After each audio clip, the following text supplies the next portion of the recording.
Morning, YouTubers. Today is actually Wednesday, November the 16th, I believe.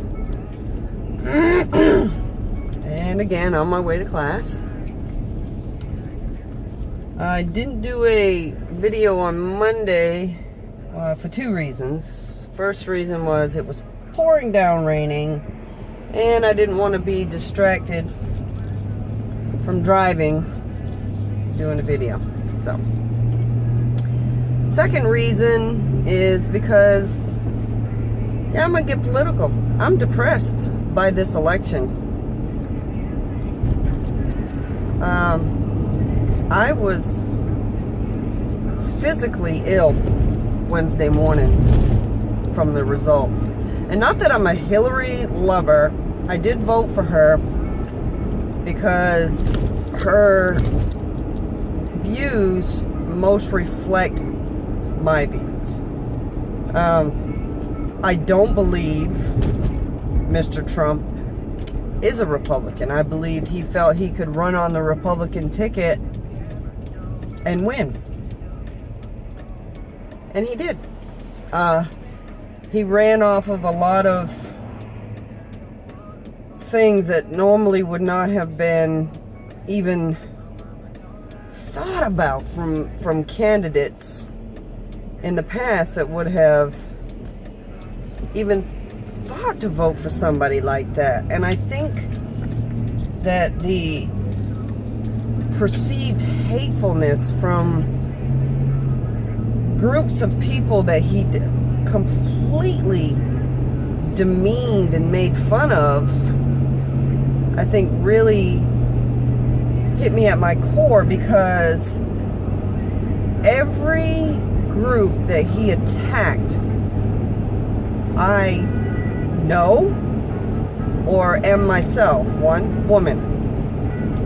The sexual assault is very close to my heart because I was sexually assaulted while I was in the Navy.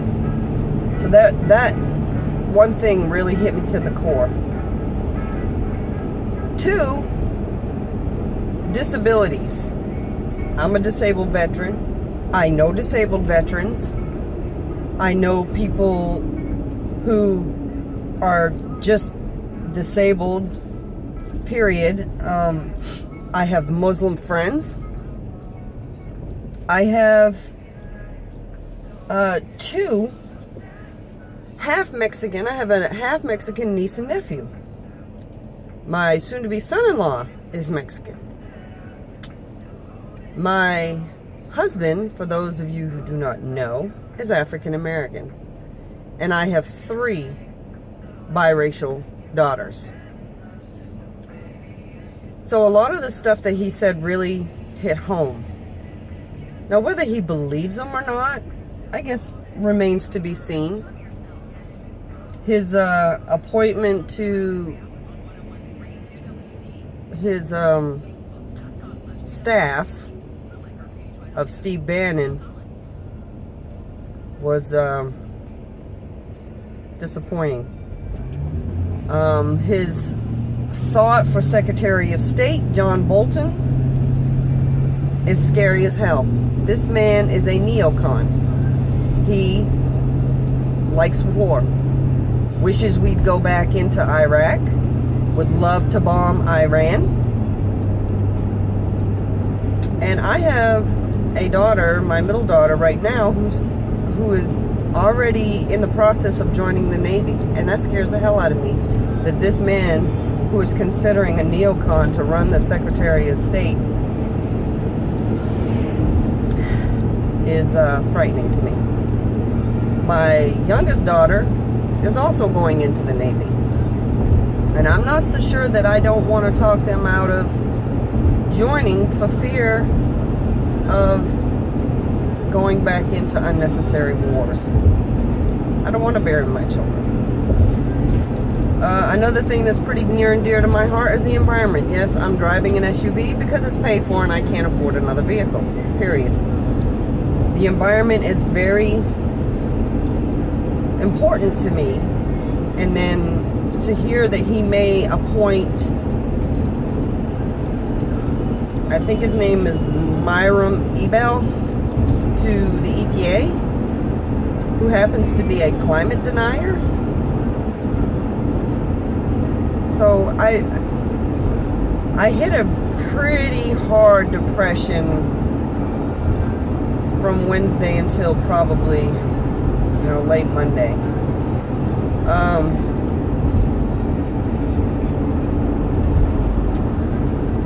So I guess we'll see.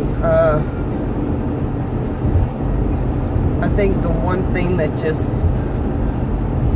irritates me is that somebody with zero governing experience can be elected to the highest office in this land to shake things up is a little unnerving to me. Nobody ever fully goes into the presidency with experience. I think that's a naive thing to say. But a lot of people that have ever been elected, I think outside of one person, has had some sort of governing experience. Senators, governors, something. This man has none. And he's under the impression that he can run this country like a business. You can't. We'll see what happens. I would say I'm hopeful, but I'm not. I'm not hopeful at all. At all. I hate this road. It's so trash. This road is traveled a lot by 18-wheelers, so they really tear this road up. Terrible. So, okay, that's enough of my political rant. Oh, one more thing before I move on to my weigh-in. Another thing that was incredibly disappointing to me is that people just sat home. Didn't even bother. That is so depressing. I mean, just go in and vote for somebody. There was 4 people on the ticket. Just get off your ass and go vote. And I can understand if medical reasons held you back or something held you back. It is your fundamental right to vote. And people fought, bled, and died for that right. And to just sit it out is depressing. 43% of eligible voters didn't even vote.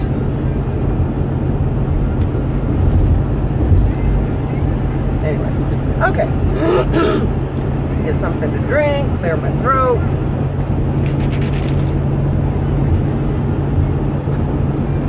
So,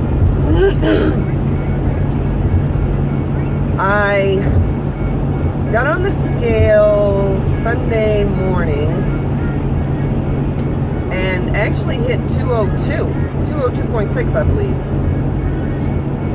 And was pretty ecstatic. So that's the lowest I've gotten since last Monday. I did go back up to 203.8 this morning. Jeez. So that's 1.2 pounds since Sunday. But that's highly possible that because I ate twice yesterday.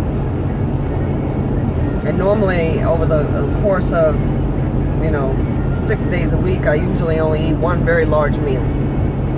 And I was pretty hungry yesterday because I think the meal that I actually ate didn't have enough fat to sustain me through. I had a lot of protein, not much fat, nearly zero carbs, but I don't think that's it.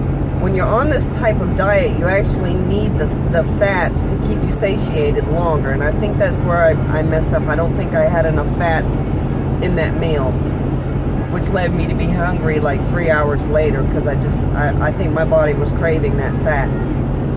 So I did eat again, but I think that's what actually added that extra weight, whether it's fluid weight or just actual food in my system weighing, given that amount of weight. I will probably release it one way or another, whether through urinating or the number 2. But I will release it. So, but I have to go back to my higher fat meal, the meal that I do eat. I have to really be vigilant on how much fat I'm putting into that meal. to sustain me through till the next day. So that's the one dilemma I ran into yesterday. But seriously though, I'm actually quite happy that I am, essentially, 3.5 pounds away from Wonderland. So I'm hoping by next week I can get at least a pound or maybe 2, hopefully, cross fingers, closer to that Wonderland mark next week. I have come to the realization that I am an incredibly slow loser. But I don't know if that is such a terrible thing, because I really don't want to lose weight really fast, because then the probability of having very loose skin is there, and I don't want to do that. Not that I don't have loose skin now, I do, but I don't want to look so deflated that it's already unattractive. But that's the price that I know I have to pay for letting and allowing myself to get that big and then losing that amount of weight. So I know that comes with it, and I'm just gonna have to live with that until I hit the lottery and can have plastics. So, all right, my YouTube people. Again, let's live every day, a day at a time, and hope for the best. So I love all you guys, and I will chat with you next Monday. Bye, guys.